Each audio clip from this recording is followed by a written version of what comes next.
Brother said, "We don't want to see you on family vacation. Go away." I said okay and tore up their passports, and now oh my god, I'm kicked out. But I have something for them. It started with a casual question that I hadn't even thought about asking. "So where are you guys going this year?"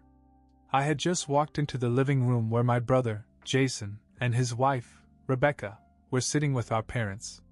They were talking excitedly about some big trip they were planning, and I assumed we'd all be going. I mean, why wouldn't we? It's always been that way. Jason didn't even hesitate. "We don't want you on our family vacation. Get out." I blinked. For a second, I thought I'd misheard him. But then Rebecca gave this little snort, and my mom and dad exchanged these looks like they were silently agreeing. "Wait, what?" I asked, trying to process what I just heard. Jason leaned forward like he was doubling down. "You're not part of this, okay? It's a family trip. You're just going to ruin it." I stood there for a few seconds stunned. This was Jason. My brother. The guy I'd practically carried through life for years. I'd bailed him and Rebecca out of debt when they were drowning, paid for their anniversary present a $45,000 car, no less, and even paid for Mom and Dad's home repairs when they couldn't afford it. And now? Now they were telling me to stay out of their plans? It was Rebecca who sealed the deal on the absurdity. "It's just necessary," she said, with that smug little smile that made me want to throw something. I don't know what kept me from losing it right then and there. Maybe I was too shocked to react, or maybe I just didn't want to give them the satisfaction. I smiled tightly, nodded and said, "Okay. I'll go. I won't bother you." I turned and walked out of the room, their laughter and voices fading behind me. But something clicked inside me that night. For the first time, I really saw them for what they were: selfish, greedy, and completely uninterested in me as a person. They didn't care about the times I had stepped in and saved them from sinking. They didn't care that I was now in financial trouble. They just cared that I wasn't useful to them anymore. And that's when I decided to act. That evening, while they were out in the courtyard drinking tea and laughing as if everything was perfect, I went into my parents' room. The passports were right where they always were, in the closet on the top shelf. Jason and Rebecca's passports were in their room, in the same place. They didn't even bother to hide them, probably because they never thought I'd do anything. But I was so angry that I couldn't even think straight. Before I knew it, I was sitting at the dining room table, tearing up the passports. When I was done, I left the shreds out in the open. I didn't care who found them first. Let them scream. Let them fight. At least this time they'd have a real reason to leave me out. Rebecca was the first to find her. Her scream was so loud that I heard it from my room, where I was calmly packing my things. Within seconds, Jason and my parents were there, and the screaming began. I walked out into a hallway as they pieced together what had happened. "You did this!" Rebecca yelled at me, her face red and angry. I didn't deny it. I just stood there as Jason came at me, fists clenched, while my parents looked at me as if I'd grown a second head. "You're crazy," Jason spat. I shrugged. "You planned all this with the money I gave you, and now you don't even want me around? You treat me like garbage because I can't give you handouts anymore? You're the selfish ones. All of you." That's when my dad lost it. "Get out of my house. Now! Are you serious?" I shot back. "If it wasn't for me, this house would have fallen apart years ago.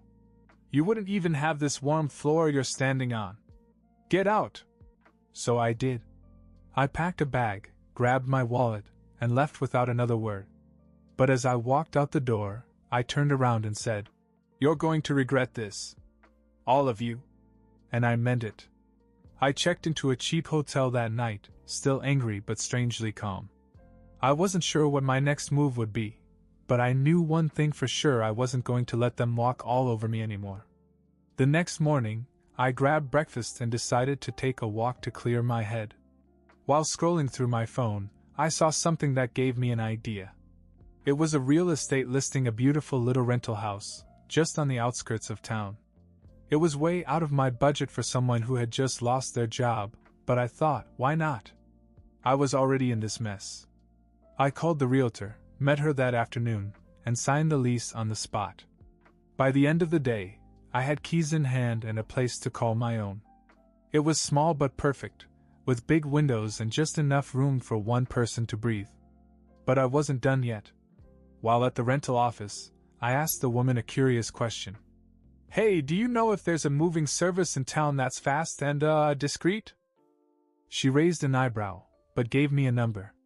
Later that evening, I showed up at my parents' house with 2 movers and a truck. Jason and Rebecca's car wasn't in the driveway, and my parents were out running errands, so the house was empty. Perfect. The movers didn't ask any questions, which was good because I didn't want to explain. I directed them to Jason and Rebecca's room first. Clothes, electronics, even their stupid throw pillows, everything went into boxes. Then I told the boys to go to the kitchen and start packing up the fancy dishes and appliances, most of which I'd bought. I grabbed my dad's toolbox and unscrewed the wall-mounted TV in the living room. My parents would lose their minds when they saw this, but I didn't care. I'd paid for the TV. I'd paid for half the furniture in this house. If they wanted to kick me out like some freeloader, fine. But I wasn't leaving empty-handed. By the time my parents pulled into the driveway, the truck was loaded and the movers were securing the last few boxes. My mom's jaw dropped when she saw the truck. "What the hell is going on?" I stepped out of the house holding her espresso machine. "Oh, this? I'm just taking what's mine." She started to scream, but I ignored her and motioned for the movers to move on. My dad got out of the car angry, but when he saw the mess, he froze. "You're stealing from us now?" he yelled. "Stealing?" I laughed. No. I'm just reclaiming my investments. You know, the ones you conveniently forgot about when you told me to get out. My dad stormed up to me, but before he could say anything else, I held up a piece of paper. "And don't bother calling the police. I have receipts for most of this stuff." That shut him up. As they stood there, stuttering and screaming, I got into my car and followed the truck back to my new apartment.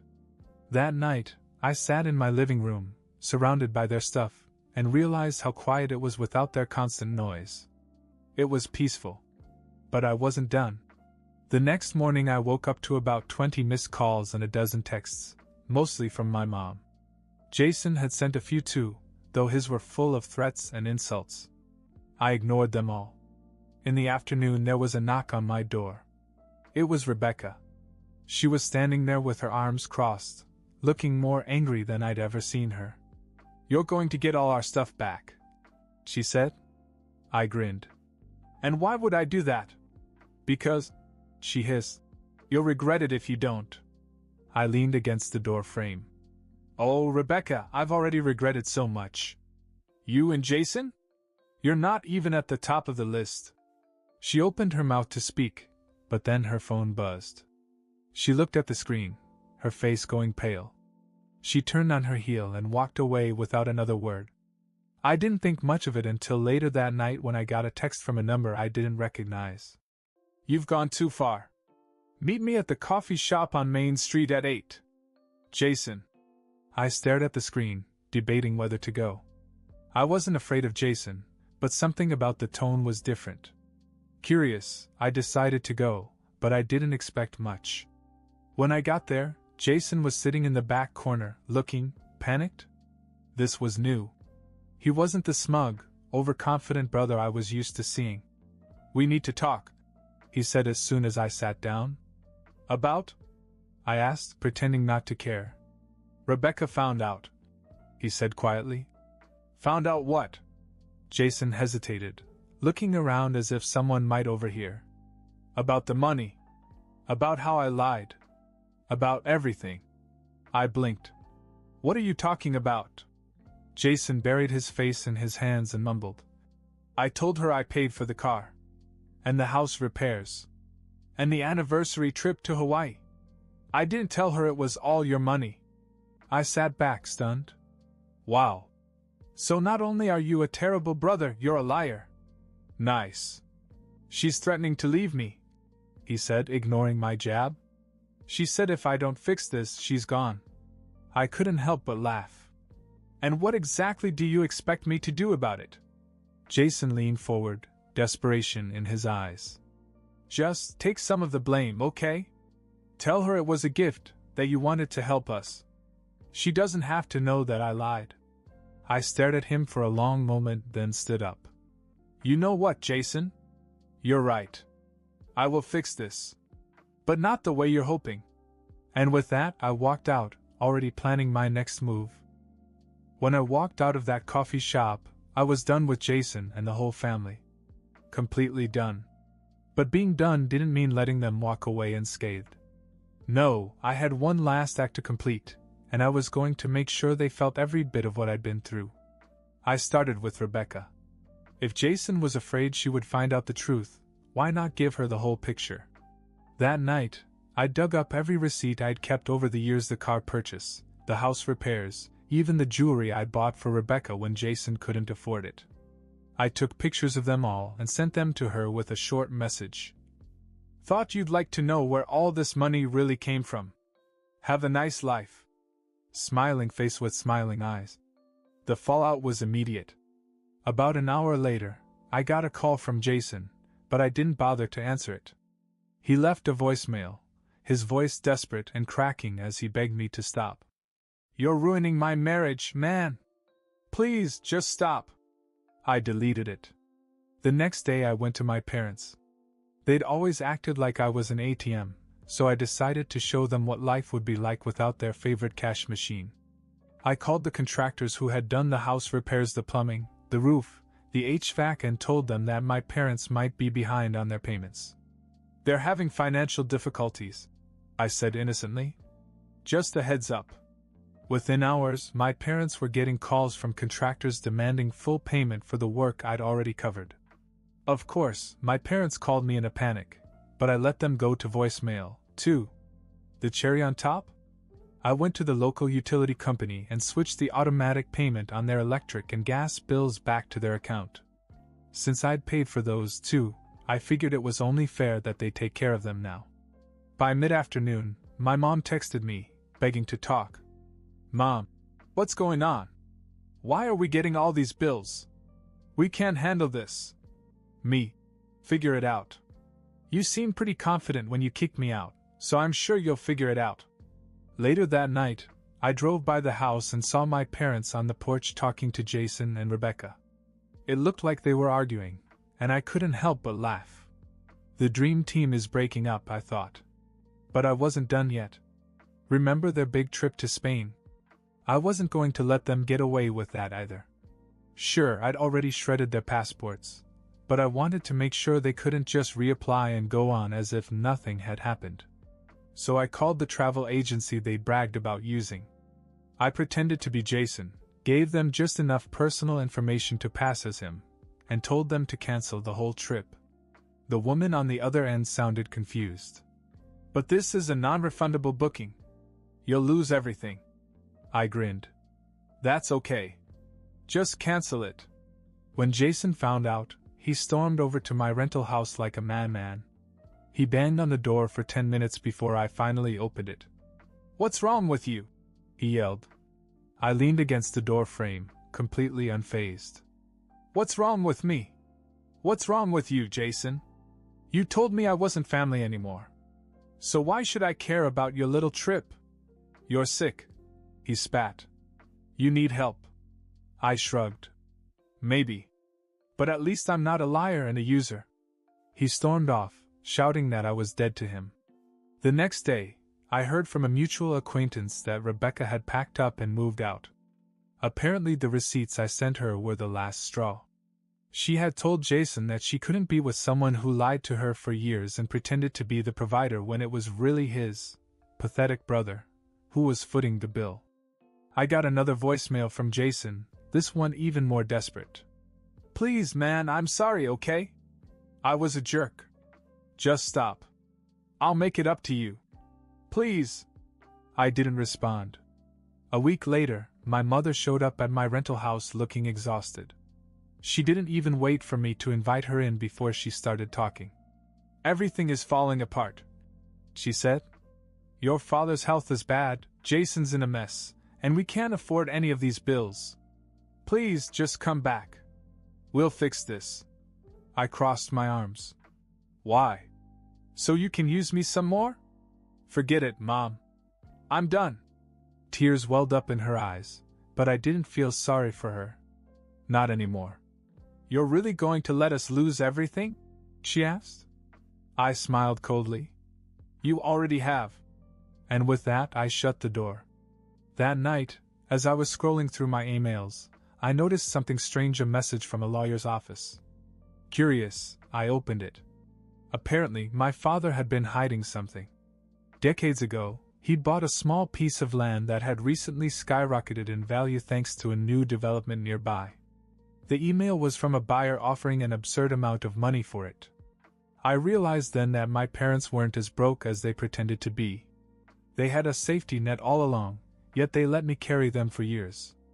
I forwarded the email to my mom with a simple note. Guess you're going to be okay after all. Good luck. And then I blocked her numbers for good. After forwarding the email to my mom, I blocked her, my dad, and Jason on every platform, calls, texts, social media, everything. I was done with them, and I thought that would be the end of it. But of course they didn't stop. 2 nights later, I heard voices outside my house while I was watching TV. At first I ignored them, but then there was a banging on my door. Open up! It was Jason yelling from the other side. I didn't move. I thought he'd give up, but then I heard my dad's voice. We know you're in there. Don't make us do anything drastic. Something about the tone of his voice caught my attention. I went to the door and looked through the peephole. Jason, my dad, and my mom were all standing there, angry. Get out or I'll call the cops, I said loud enough for them to hear. Go ahead, Jason yelled back. You think we care? You've already ruined everything, you psycho. I didn't open the door. Instead, I pulled out my phone, dialed 911, and calmly reported a disturbance. 3 people are banging on my door and threatening me, I said. Yeah, I know who they are, but they won't leave.